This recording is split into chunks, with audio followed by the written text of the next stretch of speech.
আকাশবাণী আগরতলা। স্থানীয় সংবাদ পড়ছি গৌরী চক্রবর্তী। কেন্দ্রীয় মন্ত্রী রাজীব রঞ্জন সিং আজ কৈলাসহরে অবস্থিত ইন্টিগ্রেটেড অ্যাকোয়া পার্কে ভিত্তিপ্রস্তর স্থাপন করবেন। তিনি আগরতলায় একদিনের মৎস্য উৎসবেরও উদ্বোধন করবেন।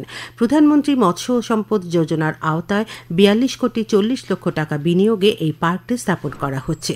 অনুষ্ঠানে মৎস্য পশুপালন এবং দুগ্ধ প্রতিমন্ত্রী জর্জ কুরিয়েনও উপস্থিত থাকবেন।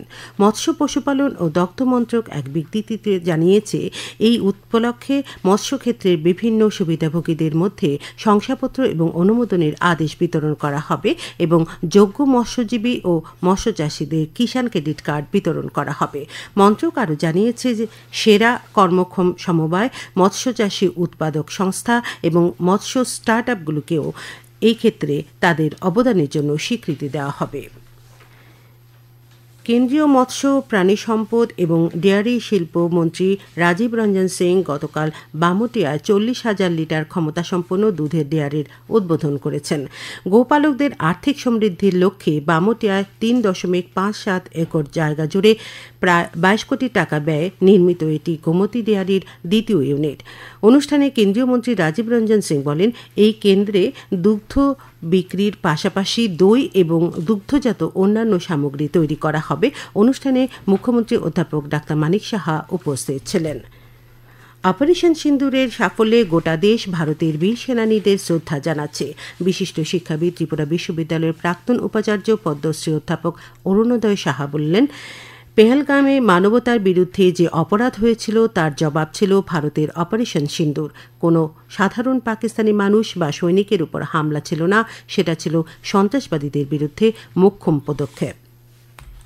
পেহেলগাঁওতে যে ঘটনাটা ঘটেছে এটা মানবতার বিরুদ্ধে কি বলবো, একটা বিরাট আঘাত। এটা মূলত সন্ত্রাসবাদীদের কাজ, এটা প্রমাণিত হয়েছে, আমরা দেখতে পাচ্ছি।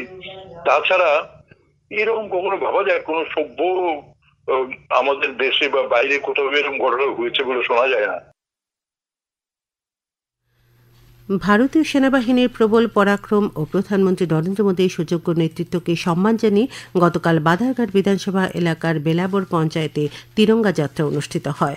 এতে মুখ্যমন্ত্রী প্রফেসর ডাক্তার মানিক সাহা, স্থানীয় বিধায়িকা মীনারানী সরকার সহ অন্যান্য প্রতিনিধিরা অংশগ্রহণ করেন। গ্রীষ্মকালীন স্কুল ছুটির সময়ে জেলার ৫৫টি স্থানে গ্রীষ্মকালীন শিবির আয়োজনের সিদ্ধান্ত নিয়েছে দক্ষিণ জেলা প্রশাসন। শিবিরগুলিতে ১১ থেকে ১৭ বছর বয়সী ১,০০০ ছাত্রছাত্রী অংশ নেবে। আগামী ২০ মে থেকে ৭ জুন পর্যন্ত এই শিবিরগুলো চলবে। দক্ষিণ জেলার জেলাশাসক মোহাম্মদ সাজ্জাদ পি এক সাংবাদিক সম্মেলনে এ খবর জানান। আগরতলায় গতকাল রোটারি ক্লাবের উদ্যোগে এক স্বেচ্ছায় রক্তদান শিবির অনুষ্ঠিত হয়। শিবিরের উদ্বোধন করেন আগরতলা পৌর নিগমের মেয়র দীপক মজুমদার। অনুষ্ঠানে উপস্থিত ছিলেন বিবেকনগরস্থিত রামকৃষ্ণ মিশনের সম্পাদক স্বামী শুভকরানন্দ মহারাজ। শিবিরে ৫০ জন স্বেচ্ছায় রক্তদান করেন। খেলার খবর। ত্রিপুরা ফুটবল অ্যাসোসিয়েশন পরিচালিত ঘরোয়া তৃতীয় ডিভিশন লিগ ফুটবল প্রতিযোগিতার গতরাতের খেলাটি ড্র হয়েছে।